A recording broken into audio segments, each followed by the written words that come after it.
Welcome to Liam Drives.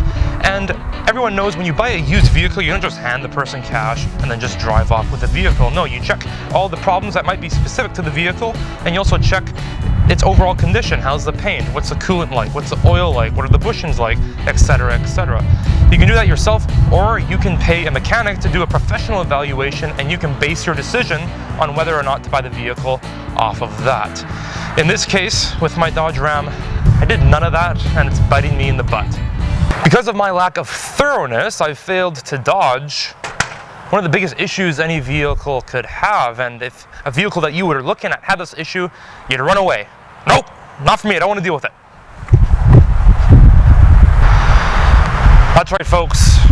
My Dodge Ram that I just got has a blown head gasket.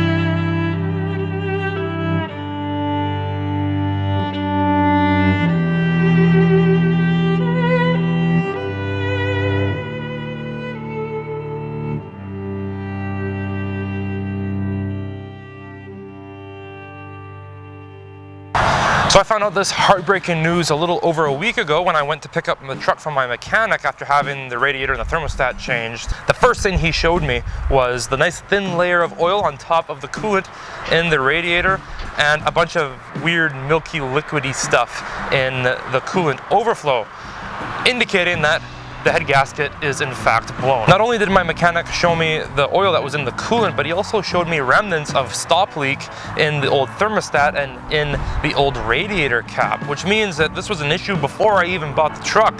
And they knew about it. Whether the dealership put it in or the previous owner, they tried to put stop leak in there to fix this head gasket issue, and obviously that didn't work. Absolutely fantastic. I haven't even owned this truck for a month, and I'm already faced with a repair that's going to cost me thousands of dollars to fix.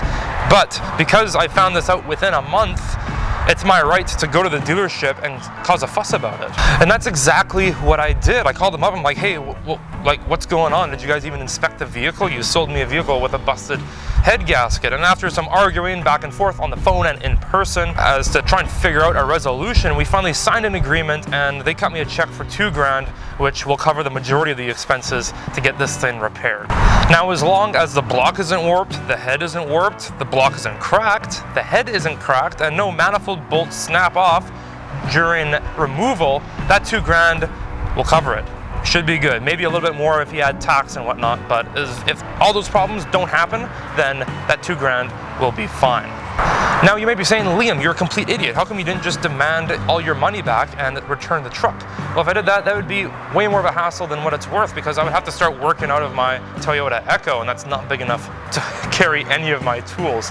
It'd be way more of a hassle than what it's worth. I could have demanded more money from the dealership, but I just didn't want to go through the hassle to take things legally or take things to court to cover extra expenses that may or may not happen that I can easily afford myself. It just didn't seem worth it to me. The way I thought about it is the sooner I can get this thing back running properly and fixed, the better, and I can move on and not have to deal with it. The weird part is if you drove this truck, you wouldn't really have any idea that the head gasket is blown. It doesn't overheat, it doesn't run like garbage, it's not spewing smoke out the side. Now, because it hasn't overheated since I've owned it, it doesn't show any signs of overheating. It reads at or below the middle on my coolant gauge here. So I highly doubt that the block or the head is warped. If it is, I'll be really, really surprised. I'm hoping it isn't, but because it's not reading higher than it needs to be, I'm pretty sure it's not going to be warped. I also don't think it's cracked either, because the engine looks dry. I don't see any oil leaking out, and if there was oil, it'd be very moist looking and very messy as well. So that's why I'm comfortable taking the money that the dealer gave me, because it's not like the truck is running super bad. Like I said, I'm pretty sure the $2,000 will cover it. I feel like it'll be totally worst case scenario that the head is warped and everything and whatnot, and all the things that I mentioned. But I'm gambling on the fact that everything is good and I won't have to pay much more than $2 grand to get this all fixed. I also realized I totally look bald with this hat on. I'm not bald. I haven't lost all my hair because of the stress this has caused me and my wife, but yeah, I just got a haircut and did the 2-to-1 fade on the sides, so not that you needed to know that, but yeah.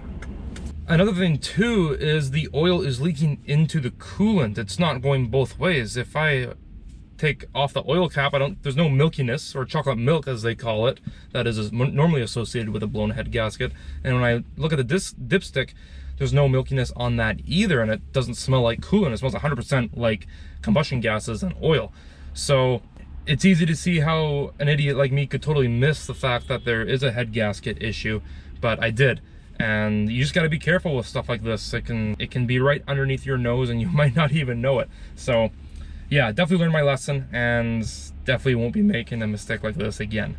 So yeah, this has been quite the lesson for me. I mean, if I was thorough, or if I got this checked over by a mechanic, I would have walked away from the truck and bought something that didn't have a blown head gasket. But yeah, next time when I buy a vehicle, I'm definitely going to get it inspected by my mechanic and base my decision off what he thinks instead of what I think, because clearly my inspection of this truck wasn't good enough and I ended up with a big problem in my hands.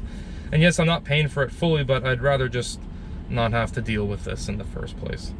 Aside from the head gasket bonanza, some positive things have happened on the truck since I've bought it. I removed the chrome molding on the lower portion of the doors there, as well as the Ram logo, and I love it. I think it didn't need it. It should have came like this from the factory. It looks way cleaner, and I am very happy with it. Also, you might not have noticed, it's very subtle, I installed my 2-inch leveling kit from Amazon. Woo! Amazon lift kit. Only the top quality parts installed on this truck, but in all honesty, it's a piece of aluminum. It doesn't need to be $500. So that will make more room, and it will welcome the bigger tires that I'm going to be putting on this truck with wide open arms. I am very excited about that. In the meantime, leave your head gasket horror stories in the comment section below and let me know how it went for you. I want to know, and give me an idea of what I'm getting myself into with this. Hopefully it's not any more expensive than it needs to be. Thank you so much for watching. Remember to like, comment, subscribe, and I will see you guys in the next video. Peace.